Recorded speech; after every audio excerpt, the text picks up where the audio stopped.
এই বিক্ষোভ আয়োজন করেছিল। আজকে যারা সমবেত হয়ে এই বিক্ষোভ সমাবেশ সফল করেছেন তাদেরকে ধন্যবাদ জানাচ্ছি এবং সেই সাথে দৃঢ় প্রত্যয় ঘোষণা করছি আগামীতে শুধু এটিএম আজহার ভাই নয়, এই বাংলাদেশের সকল অন্যায়ের বিরুদ্ধে, গণতন্ত্রের বিরুদ্ধে এবং গণতন্ত্রের পক্ষ হয়ে যত কেন্দ্রীয় সংগঠন কর্মসূচি ঘোষণা করবে সকল জনগণকে সাথে নিয়ে আমরা সেই কর্মসূচি বাস্তবায়ন করব। সাথী বন্ধুগণ, এই যে দেশ থেকে ফেসিবাদ মুক্ত হয়েছে, এই দেশে আর কোন ফেসিবাদের জন্ম দেওয়ার কোন সুযোগ সৃষ্টি হওয়া যায়।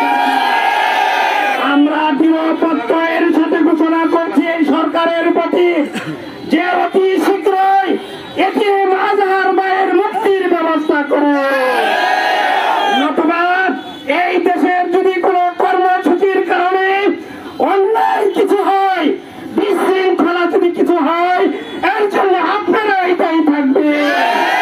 সংগ্রামী তৌহিদি জনতা আগামীতে সকল কর্মসূচিতে স্বতঃস্ফূর্তভাবে সকল জনগণকে সাথে নিয়ে এই কর্মসূচি বাস্তবায়ন করার আহ্বান জানিয়ে আজকের এই বিক্ষোভ সমাবেশ এখনই সমাপ্তি ঘোষণা করছি। যে যেভাবে এসেছেন সবাই শান্তিপূর্ণভাবে গন্তব্যস্থলে পৌঁছবেন। সবাইকে ধন্যবাদ। বাংলাদেশ জিন্দাবাদ, বাংলাদেশ জামাত ইসলামী জিন্দাবাদ। আসসালামু আলাইকুম।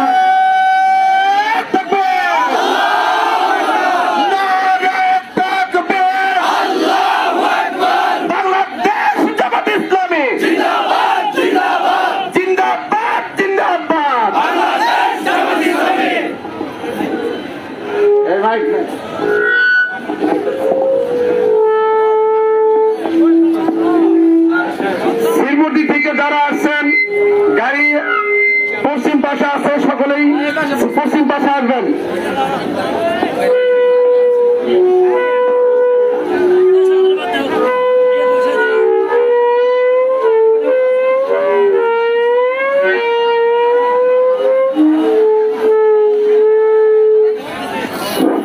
পাশেই মসজিদ আছে, যার যার এখানে নামাজ পড়ার সুযোগ আছে নামাজ পড়ে যান।